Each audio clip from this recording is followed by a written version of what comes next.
হ্যাঁ হ্যাঁ, বাড়ির কাছেই গঙ্গা থাকলে যা হয় আর কি, উঠতে বসতে গঙ্গার জলে শুদ্ধ হতে যাওয়া। কিন্তু কোনটা কি কি এমন হলো? ওরে বাবা, বলবো তো, তবে একটু ধৈর্য ধরতে হবে কেমন। এদিকে গঙ্গার জলে নামতেই এক ঝাঁক মাছ পেডিকিউর করে দিতে চলে এলো। সেখান থেকে ফিরে আমার নীল ঘোড়াটা নিয়ে বেরিয়ে পড়লাম। বাইরে প্রচন্ড রোদ, ট্যান রিমুভাল ক্রিমগুলোর বিক্রি বোধহয় কমে গেছে, তাই কোম্পানির লোকেরা সূর্যের সঙ্গে চুক্তিবদ্ধ হয়েছে শেয়ার দেওয়ার। যাই হোক, পৌঁছে গেলাম শিশুনন্দন।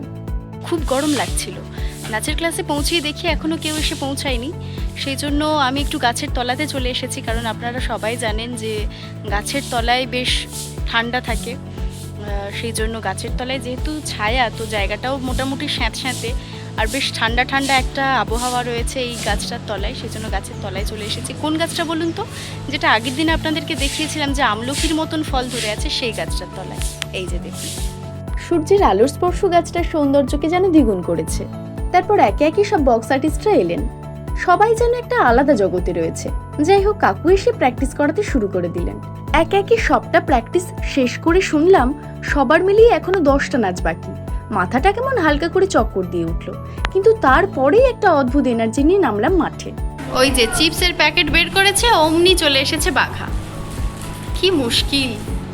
ওদিকে ঈশানী কি খেতে দিয়েছিস? মুগ ডাল, মুগ ভাজা। আচ্ছা আচ্ছা, ওইও খায়, ওকে বিস্কিট দিতে হয় না। মানে একটা বিষয় আমি বুঝতে পারছি না, আমি তো উপোস করে আছি, আমার সামনে এত কিছু খেতে ইচ্ছে হচ্ছে তোদের।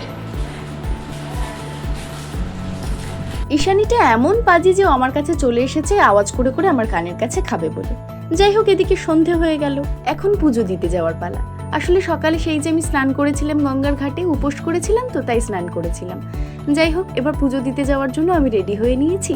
তারপর সুন্দর করে সেজে গুজে চলে গেলাম মন্দিরে। শনি দেবতার উপসে নাকি নীলবাতি দিতে হয়, সেই জন্য আমিও নিয়ে গেছিলাম একটা নীলবাতি। তারপর সেটাকে জ্বালিয়ে নিয়েই বসলাম মন্দিরে। চারপাশের বারান্দার মাঠ জুড়ে লোকে লোকারণ্য, কিন্তু আমাকে যে যেতেই হবে সামনে, সেই জন্য ফাঁক ফুকর দিয়ে কোনো রকমে পৌঁছালাম দেবতার সামনে। সেখানে গিয়ে একটু ভিডিও করে নিলাম।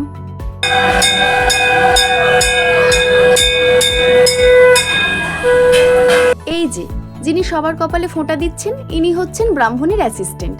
সকালে এসেও দেখেছি ইনি খুব অ্যাক্টিভলি কাজ করছেন।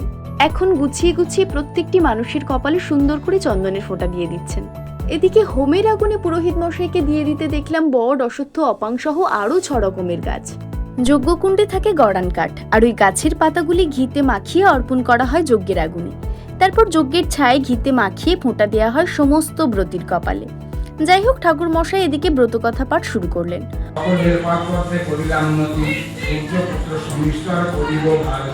হঠাৎ দেখি পুরোহিত মশাইয়ের অ্যাসিস্ট্যান্ট আবারও চলে এসেছে আরতি শেষে। ওই পবিত্রতা মাথায় নিলাম। পুজো যখন একেবারে সমাপ্ত হলো, তখন ঠাকুরমশাই শান্তি জল সবার মাথায় ছিটিয়ে দিতে চলে এলেন। তারপর শুরু হলো হরিলুট। তীরের বেগে বাতাসা এদিক ওদিক ছুটতে লাগলো। তারপর সব শেষে ফিরলাম বাড়িতে। টাটা, সবাই ভালো থাকবেন।